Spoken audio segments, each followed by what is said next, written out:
जय श्री हरि। ओम नमो भगवते वासुदेवाय। आप सभी भक्तों का स्वागत है हमारी एक और वीडियो में।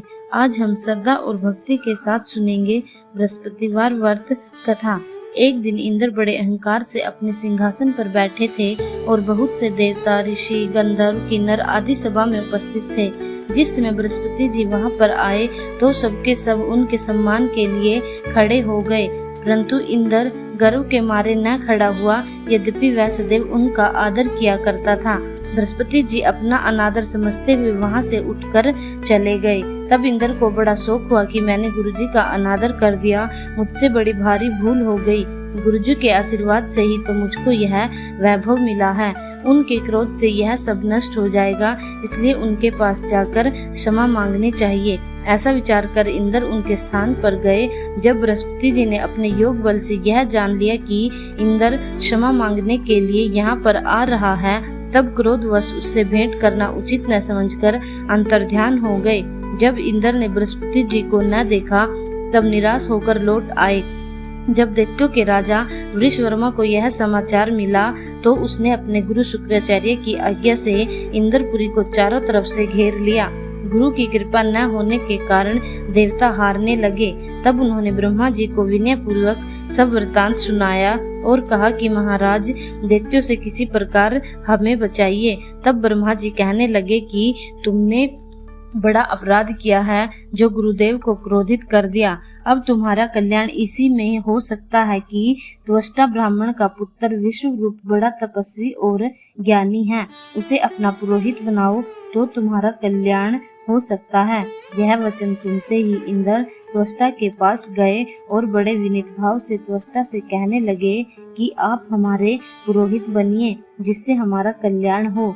तब त्वष्टा ने उत्तर दिया कि पुरोहित बनने से तपोबल घट जाता है, परंतु तुम बहुत विनती कर रहे हो, इसलिए मेरा पुत्र विश्वरूप पुरोहित बनकर तुम्हारी रक्षा करेगा। विश्वरूप ने पिता की आज्ञा से पुरोहित बनकर ऐसा यत्न किया कि हरि इच्छा से इंद्र वृषवर्मा को युद्ध में जीतकर अपने इंद्रासन पर स्थित हुआ।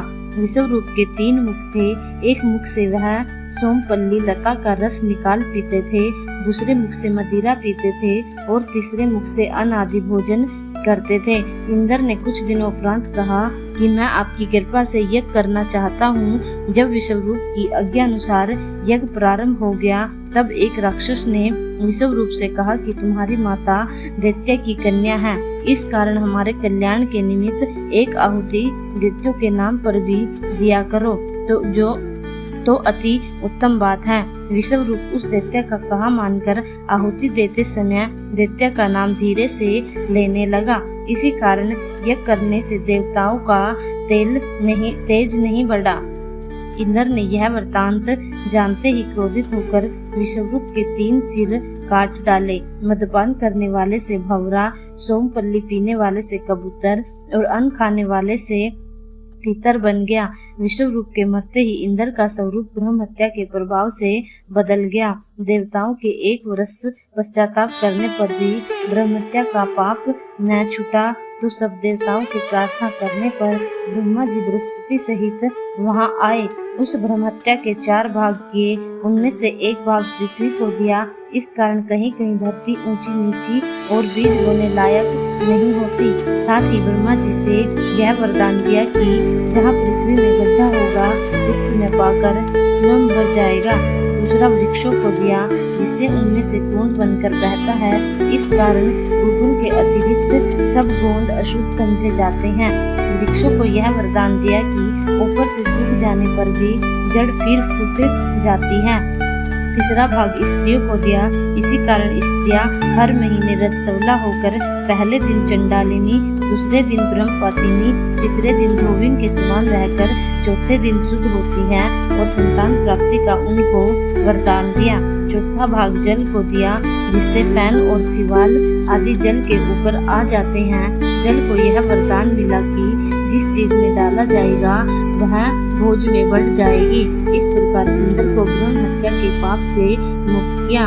जो मनुष्य इस कथा को पढ़ता या सुनता है उसके सब पाप बृहस्पति महाराज की कृपा से नष्ट हो जाते हैं। बोल बृहस्पति भगवान की